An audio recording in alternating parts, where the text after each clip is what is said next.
पाकिस्तान के मायानाज स्नाइपर राजा ज़ीशान हैदर की हंगामा खेज दास्तान। वतन दुश्मनों से नबरदाज़मा राजा ज़ीशान हैदर उर्फ SS और उसके जिगरी यार सरदार खान की मौत की आंखों में आंखें डालकर अपने वतन की बका के लिए जिद्दोजहद। कदम कदम पर सनसनी और असरार के रंग लिए ऐसे वाक़यात कि सुनने वालों के सांस थम जाएं। स्नाइपर और स्पॉटर के बाद हाजिर खिदमत है इसी सिलसिले की नई कड़ी, स्नाइपर का तीसरा हिस्सा शूटर। आपके लिए पेश खिदमत हैं नए हंगामे, पुरानी दुश्मनियाँ, एडवेंचर, एक्शन और वतन के लिए जान कुर्बान करने का अज़्म रखने वाले सरफरोशों की दास्तान। रियाज आकिब कोहलर के कलम से निकला एक लाजवाल किरदार।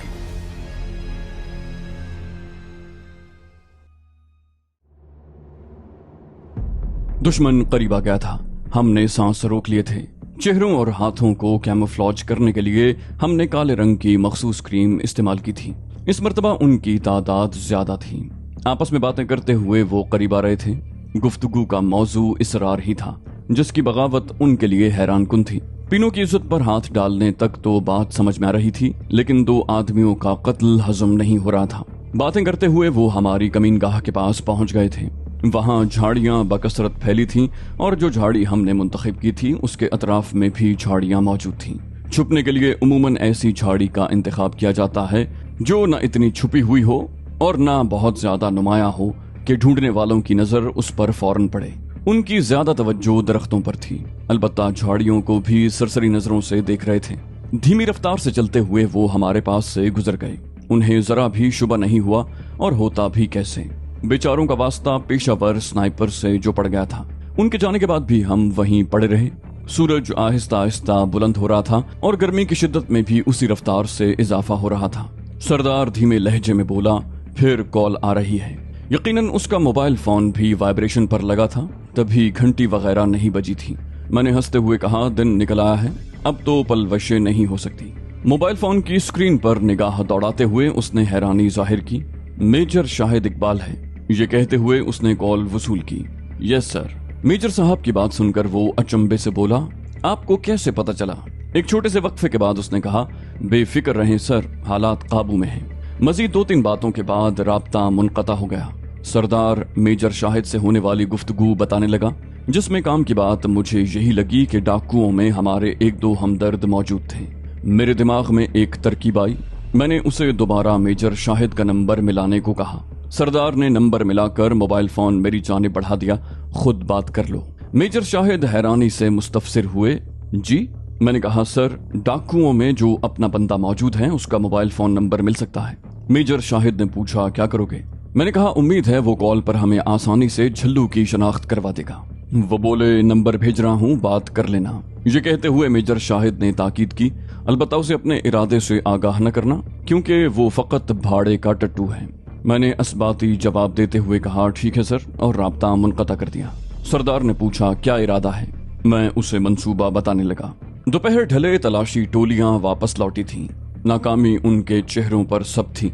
थके थके अंदाज में रोजमर्रा की गुफ्तगू करते हुए 2-3 टोलियां हमारी कमीनगाह के दाएं बाएं से गुजर गईं। बाकी जरा फासले से गुजरे थे।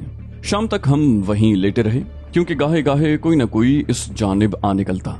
हम आबादी के काफी नजदीक पहुंच गए थे। पानी की बोतलें खाली करने के बावजूद प्यास महसूस हो रही थी, मगर स्नाइपर और भूख प्यास का तो चोली दामन का साथ है।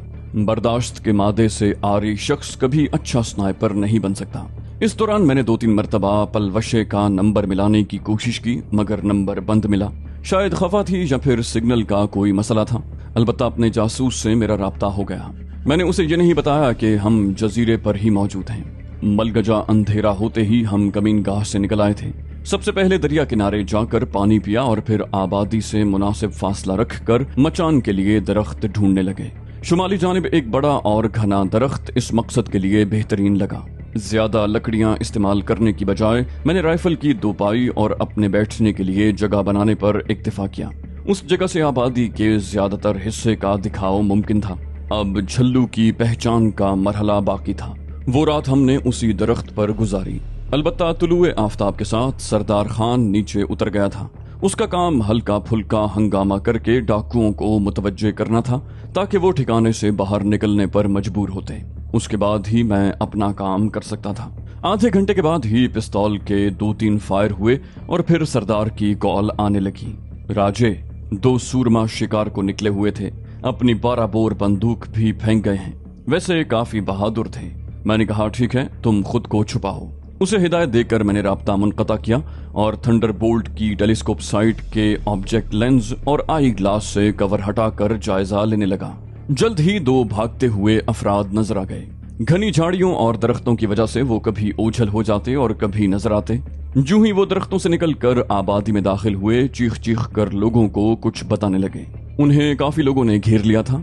इसी असना में मैंने वहां छुपे जासूस को भी कॉल मिला दी। कॉल वसूल होते ही उसकी कदरे मोहतात और सहमी हुई आवाज बरामद हुई। जी सर। मैंने कहा जजीरे की तरफ से फायरिंग की आवाज आ रही है। वो बोला किसी ने शौकत और नजीरे को कत्ल करने की कोशिश की है, मगर वो जान बचाकर वापस पहुंच गए हैं। ये कहकर वो कदरे चौंकते हुए बोला, मगर तुम्हें इतनी जल्दी कैसे पता चल गया? मैंने जवाब दिया, कहा तो है फायरिंग की आवाज सुनाई दे रही है।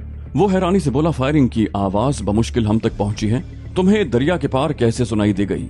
मैंने हंसते हुए कहा, वहां तुम्हारे अलावा भी हमारे कान मौजूद हैं। जासूस बोला, अच्छा, फिलहाल हमें दुश्मन की तलाश में जाना पड़ेगा, बाद में बात करता हूँ। मैंने कहा ठहरो, पहले ये बताओ कि गिरोह का सरदार मुन्ना कहाँ है? वो शिश्तर रह गया। क्या मतलब? सरदार मुन्ना यहीं पर है और कहाँ हो सकता है? मैंने कहा मैं भी तुम्हारे करीब ही मौजूद हूँ, अलबत्ता उसे जानता नहीं हूँ और तुम्हारे अलावा किसी से नहीं पूछ सकता, वरना लोग शक करेंगे। वो उलझन आमेज लहजे में बोला, मैं कैसे शनाख्त करवा सकता हूँ? मैंने कहा लोगों की भीड़ में तुम्हें सरदार मुन्ना नजर आ रहा है? वो दबे लहजे में बोला, क्यों नहीं, सामने ही खड़ा है, अजरक लपेटी हुई है और सर पर सिंधी टोपी रखी है। वो छोटे कद का कदरे फरबही माइल शख्स था और उस वक्त उसे निशाना बनाना बिल्कुल आसान था, लेकिन उसके कत्ल से मना किया गया था। उस पर शिस्त साध कर मैंने सवाल दागा, वो झल्लू के करीब खड़ा है? वो गड़बड़ाते हुए बोला, नहीं, झल्लू तो उन आदमियों से तफसील मालूम कर रहा है जिन पर फायरिंग की गई है। मैंने धड़कते दिल के साथ तस्दीक चाही। कहा, अच्छा, सब्ज शलवार वाला झल्लू है जिसने कमीज की बजाय बगैर बाजू की सफेद बनियान पहनी हुई है? ये कहते हुए मैंने थंडरबोल्ट की नाल जरा सा मोड़ते हुए म्योप्टा टेलीस्कोप साइट का क्रॉस उसके सर पर मुंतकिल कर दिया। थंडरबोल्ट इस लिहाज से बेहतरीन स्नाइपर राइफल है कि उसकी टेलीस्कोप साइट किसी भी हैवी स्नाइपर राइफल की टेलीस्कोप साइट से कम नहीं। रेंज मास्टर 12.7 mm की कारगर रेंज 2000 मीटर है और उसके साथ इस्तेमाल होने वाली टेलीस्कोप साइट लियोपोल्ड आम आंख की निस्बत 8 से 25 गुना ज्यादा दिखाव मुहैया करती है, जबकि थंडरबोल्ट जो कि 7.62 mm है और उसकी रेंज 1000 मीटर है, लेकिन उसके साथ इस्तेमाल होने वाली म्योप्टा 6 से 24 गुना तक दिखाव मुहैया करती है। उसके बरक्स 7.62 mm स्टायर स्नाइपर राइफल का मुआवजा करो तो उसकी टेलीस्कोप साइट सिर्फ 6 गुना ज्यादा दिखाव मुहैया करती है, यानी 6x जूम। वो बेजारी से बोला, हाँ वही झल्लू है, मगर क्या उल्टे सवाल पूछ रहे हो तुम? मैंने कहा, तुम उल्टे सवालों के सीधे जवाब देकर ही नमक हलाली का सबूत दे सकते हो। ये कहते हुए मैंने राब्ता मुनक़ता किया और टेलीस्कोप साइट पर मतलूबा एलिवेशन के क्लिक्स लगाने लगा। वो 800 मीटर दूर था और इतने फासले पर थंडरबोल्ट सर में रोशनदान बनाने की उम्दा सलाहियत रखती है। झल्लू अपने आदमियों से तफसील मालूम करने के बाद पुरजोश अंदाज में मजमे को हिदायत दे रहा था। इससे उम्दा मौका शायद ही मिलता। सरदार का नंबर मिलाकर मैंने उसे तैयार रहने को कहा। बट को कंधे से आगे दबाकर मैंने थंडरबोल्ट को 2 पाई और कंधे के शिकंजे में जकड़ा। टारगेट क्रॉस उसके कान से मिलाया कि वो रुख मोड़ कर खड़ा था और उसका बायां कान मेरे सामने था। सांस रोककर शिस्त की दुरुस्ती को यकीनी बनाया और सरदार को फायर करने का कहते हुए लबलबी को इत्मीनान से पीछे खींच लिया। उम्दा साइलेंसर की वजह से हल्के से ठक की आवाज उभरी। इसी दौरान क्लैशनकोफ की तड़तड़ाहट उभरी। सरदार ने एक लंबा ब्रस्ट हवाई फायर किया। थंडरबोल्ट की गोली ने झल्लू के बाएं कान के सुराख को दाएं कान के सुराख से मिला दिया। गोलियों की आवाज पर तमाम चौंके थे, मगर झल्लू के गिरते ही उनमें अफरा तफरी फैल गई। कुछ इमारतों के अंदर की तरफ भागे, कुछ झल्लू को संभालने लगे। चंद एक ने राइफलों का रुख जंगल की तरफ करके फायरिंग शुरू कर दी। मैंने कहा, खान साहब, हदफ तबाह, अब तुम ट्यूबों के पास जाकर हवा भरो, मैं इनके पाँव में बेड़ी डालता हूँ। सरदार खुशी से चहकते हुए बोला, ठीक है बॉस, और उसने राब्ता मुनक़ता कर दिया। साथ ही 2-3 ब्रस्ट फायर भी कर दिए। मैंने जल्लू की लाश उठाने वालों पर शिस्त साधी और एक आदमी की टांग में गोली दाग दी। नीचे गिरकर वो गालिबन जोर से चीखा था कि तमाम उसकी तरफ मुतवज्जे हो गए थे, और जब तक वो लाश को छोड़कर जख्मी को संभालते, मैं मजीद 2 गोलियां फायर कर चुका था। जख्मियों और लाश को छोड़कर बाकी भागकर आड़ पकड़ने लगे। चंद आदमियों ने जंगल की तरफ बढ़ने की कोशिश की। यकीनन उनका इरादा हमारी सरकूबी का था। मैंने तेज रफ्तारी से फायर करते हुए 3 अफराद को निशाना बनाया। उसके साथ ही थंडरबोल्ट की मैगजीन खाली हो गई। वैसे थंडरबोल्ट की मैगजीन में 11 गोलियों की गुंजाइश होती है, लेकिन हम 7 या 8 गोलियां ही भरते हैं ताकि मैगजीन के स्प्रिंग पर ज्यादा दबाव न पड़े। पै दर पै जख्मी होने वालों ने तमाम को खौफजदा कर दिया था। एकदम शदीद फायरिंग शुरू हो गई थी, मगर ये सारी बहादुरी आड़ के पीछे दुबक कर दिखाई जा रही थी। मुझे यकीन था कि अब वो आड़ छोड़ने की हिमाकत इतनी जल्दी नहीं करते। सूरत से राइफल को समेटते हुए मैं मचान से नीचे उतरा और रांडेवू या मिलनगाह, वो जगह जहां कार्रवाई में शामिल तमाम टोलियों ने इकट्ठा होकर अगले मरहले की तरफ बढ़ना हो, फौजी इस्तिलाह में उसे रांडेवू या मिलनगाह कहते हैं। मैं मिलनगाह की तरफ भाग पड़ा। वहां पहुंचने पर सरदार ट्यूब में हवा भरते हुए नजर आया। एक ट्यूब में हवा मुकम्मल हो चुकी थी। मैंने इत्मीनान भरे अंदाज में कहा, खान साहब मैं जा रहा हूं, और मैंने भरी हुई ट्यूब को पानी में धकेल दिया और राइफल के थैले समेत ऊपर बैठ गया। कपड़े और बूट वगैरह उतारने की जहमत मैंने नहीं की। मैं किनारे से चंद फुट आगे आया हूँगा कि सरदार ने भी ट्यूब को पानी में धकेल दिया। हमारा जल्द से जल्द जजीरे से दूर निकलना जरूरी था। मिशन की तकमील के बाद हदफ के इलाके से खिसकना स्नाइपर की पहली तरजीह होती है। हम चूंकि बहाव के रुख जा रहे थे, इसलिए रफ्तार काफी तेज थी। जजीरे से मुनासिब फासला पैदा करने के बाद हमने ट्यूबों को किनारे की तरफ धकेलना शुरू कर दिया। इसी दौरान चंद फायर हुए, मगर हम असॉल्ट राइफलों की रेंज से बाहर आ गए थे और गुंडों के पास 2 स्नाइपर राइफलें मौजूद होने से रहीं। सरदार ने मुझसे मालूम होते ही तकमील मिशन और अपनी वापसी की रिपोर्ट मेजर शाहिद इकबाल तक पहुंचा दी। इसलिए जब हम किनारे तक पहुंचे तो हमें वसूल करने को वो चंद फौजियों के हमरा खुद मौजूद थे। थोड़ी देर के बाद हम उनके दफ्तर में बैठे ठंडे मशरूब से मुस्तफीद हो रहे थे और तफसीली रिपोर्ट पेश कर रहे थे। मेरी बात मुकम्मल होते ही उन्होंने तहसीन आमेज लहजे में कहा, शाबाश, बहुत अच्छे। मैंने पूछा, अब हमारे लिए क्या हुक्म है? वो बोले, हुक्म तो नहीं, एक बुरी खबर जरूर है। उम्मीद है तुम तहम्मुल का मुजाहिरा करोगे। मैंने घबरा कर कहा, क्या हुआ? दिल बुरी तरह धड़कने लगा। वो बोले, कल रात तुम्हारे घर पर चंद लोग हमलावर हुए थे। मैं उछल कर खड़ा हो गया, क्या? मुझे फौरन क्यों नहीं बताया गया? मिशन की तकमील तो सरदार खान भी कर सकता था सर।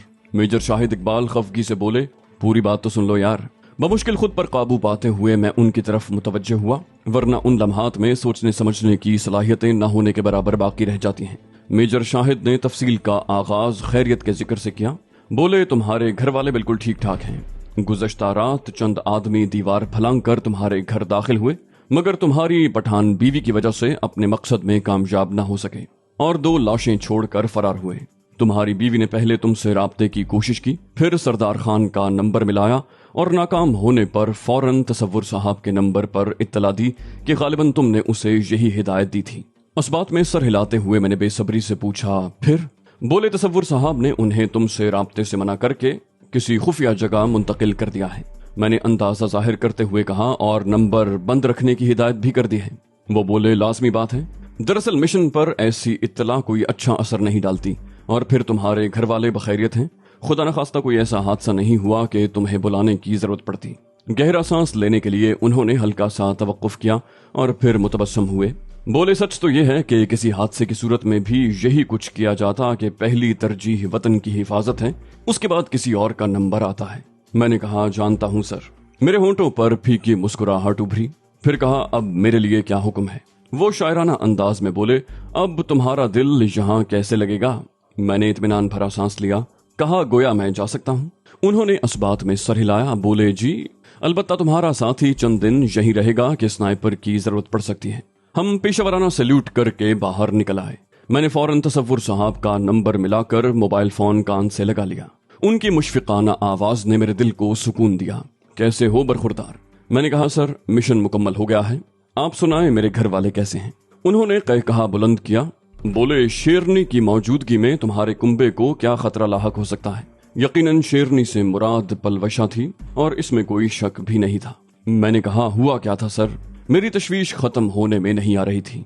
बिलाशुबा घर वालों को खतरे में देखकर इंसान एकदम कमजोर पड़ जाता है। अगर मुझे पता होता तो शायद मिशन को इस खुश उसलूबी से पाया तकमील तक न पहुंचा सकता। वो बोले, ये सब कुछ पलवशा बेटी से पूछ लेना और वापसी का इरादा है तो सीधा यूनिट में आना, क्योंकि तुम्हारे घर वाले यहीं एक क्वार्टर में मुंतकिल हो गए हैं।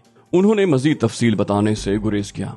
मैंने कहा, ठीक है सर, और राब्ता मुनक़ता कर दिया। सरदार कॉल खत्म होने का मुंतजिर था। बोला, हाँ भाई, क्या रहा? मैंने कहा, तफसील तो मालूम नहीं हो सकी, अलबत्ता तमाम खैरियत से हैं। सरदार ने कहा, तुम जाने की तैयारी पकड़ो, यहाँ मैं संभाल लूंगा। मैंने मुख्तसर सामान समेटा। इस दौरान सरदार खान सरकारी गाड़ी ले आया था। वो मुझे करीबी शहर राजनपुर तक पहुंचाकर वापस लौट गए। वहां से आसानी से रावलपिंडी की गाड़ी मिल गई। सुबह सवेरे मैं पीर बधाई बस अड्डे पर उतरा। एक मस्जिद में सुबह की नमाज पढ़कर यूनिट रवाना हो गया। तुलुए आफ्ताब के साथ यूनिट पहुंच गया। इलियास मुझे दाखिली दरवाजे पर मिला। वो चंद नए स्नाइपरों के साथ फायरिंग रेंज पर जा रहा था। खुश दिली से मुआनिका करके उसने चंद रस्मी जुमले कहे और फैमिली क्वार्टर का रास्ता मुझे समझा दिया। मेरे घर वालों की हिफाजत के पेश नजर उन्हें यूनिट की 4 दीवारी ही में क्वार्टर दिया गया था। चंद मिनट के बाद मैं इत्तलाई घंटी बजा रहा था। दरवाजा अब्बू जान ने खोला। मुझे देखते ही उनके चेहरों पर मुशफिकाना तबस्सुम उभरा और उन्होंने मुझे बाहों में समेट लिया। जमाने की सख्तियों से निपटते वो बाजू कमजोर जरूर हो गए थे, मगर मेरे लिए आज भी ऐसी पनाह की हैसियत रखते थे जिनके घेरे में दुनियावी मुश्किलात, तकलीफात और मसाइल मकड़ी का जाला लगने लगते। हौसले से भरपूर मुस्कुराहट उनके पुरअज़्म चेहरे पर नमूदार हुई। बोले, परेशान दिख रहा है यार। मैं जबरदस्ती का तबस्सुम होंठों पर लाते हुए एतमाद से बोला, लग रहा हूँ नहीं। मेरे कंधे के गिर्द बाजू लपेटते हुए उन्होंने शोखी भरा कहकहा बुलंद किया। बोले, मेरे ख्याल में अब तुम्हें झूठ बोलना छोड़ देना चाहिए। मैंने कहा, मुझे अपनी बहू पलवशा जैसा समझते हैं। इसी असना में पलवशा, रोमाना, फुफो जान और अम्मी जान भी मुख्तसर से सहन में निकल आई थी। पलवशा के माथे पर सफेद पट्टी बंधी देखकर मेरे दिल की धड़कन रुकने ही वाली थी। अलबत्ता उसके तबस्सुम ने मुझे काफी हौसला बख्शा। उसने आंखें निकाली। बोली, झूठे हैं आप खुद, और कॉल क्यों नहीं उठा रहे थे? मैंने मुंह बनाया, इतनी अकल तो तुम में होनी चाहिए। वो मुंह चढ़ाकर बोली, आप बड़े अक्लमंद है ना। फुफू जान ने हमें डांटा, ये क्या दरवाजे पर ही शुरू हो गए हो? पलवशा ने मुंह बसोरा। बोली, फुफू जान, मेरी सेहत का पूछने की बजाय इन्हें मजाक सूझ रहा है। रोमाना ने मौजू तब्दील किया, नाश्ता करना है। मैंने पेट पर हाथ फेरा, कहा, कल रात से कुछ नहीं खाया। वो हंसते हुए बावर्ची खाने की तरफ बढ़ गई। थोड़ी देर के बाद मैं नाश्ता कर चुका था। इस दौरान पलवशा ने तफसील से सब कुछ बता दिया था, जिसका लुब्बे-लुबाब ये था कि 3 आदमी रात गए दीवार फलांग कर घर में दाखिल हुए। उनकी एहतियात के बावजूद अब्बू जान की आंख खुल गई थी। उन्होंने जोरदार आवाज में आने वालों को ललकारा, जिससे घर की खवातीन भी जाग गईं। घर की खवातीन और एक बूढ़े की इतनी हिम्मत न थी कि वो डर जाते, मगर वो पलवशा से नावाकिफ थे। बगैर किसी ताखीर के पलवशा ने चारपाई छोड़ी और सबसे आगे आने वाले पर जा पड़ी। हमलावर को अंदाजा ही नहीं था कि उसकी तरफ जारहाना अंदाज में बढ़ने वाली दोशीजा क्या बला थी, और जब तक उसकी समझ में आता पलवशा के पांव की भरपूर ठोकर उसके चेहरे का मिजाज पूछ चुकी थी। उसके अकब में आने वाले ने पिस्तौल वाला हाथ सीधा करने की कोशिश की, मगर पलवशा पहले वाले को ठोकर मारते हुए उसी रिदम में अगले वाले की तरफ बढ़ी और उसके पिस्तौल वाले हाथ पर जची तुली जरब लगाते हुए उसके पांव की एड़ी तीसरे वाले की छाती में लगी।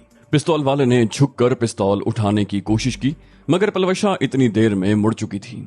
उसके पहलू पर लात रसीद करके उसे पिस्तौल से दूर किया और फिर जमीन पर लोट लगाते हुए पिस्तौल पर कब्जा जमा लिया। उसी वक्त पहले वाले ने उसकी पीठ पर ठोकर मारी और वो औंधे मुंह गिरी। उसका माथा अपने ही हाथ में पकड़े पिस्तौल पर लगा, लेकिन गिरने के साथ ही उसने करवट लेकर अगली ठोकर से जान बचाई और फिर मुसलसल लबलबी दबाकर 2 बंदों को वहीं ढेर कर दिया। अलबत्ता तीसरा वाला खतरा भांपते ही भाग निकलने में कामयाब हो गया था। पलवशा को माथे पर चोट आई थी और उनके 2 बंदे हलाक हुए थे।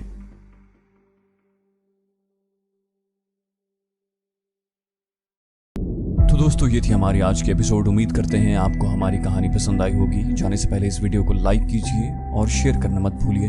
कमेंट करके हमें बताइए कि आपको हमारी वीडियो कैसी लगी, और अगर अभी तक आपने इस चैनल को सब्सक्राइब नहीं किया तो इसे सब्सक्राइब कीजिए और बेल आइकन दबाकर ऑल नोटिफिकेशंस ऑन कर लीजिए।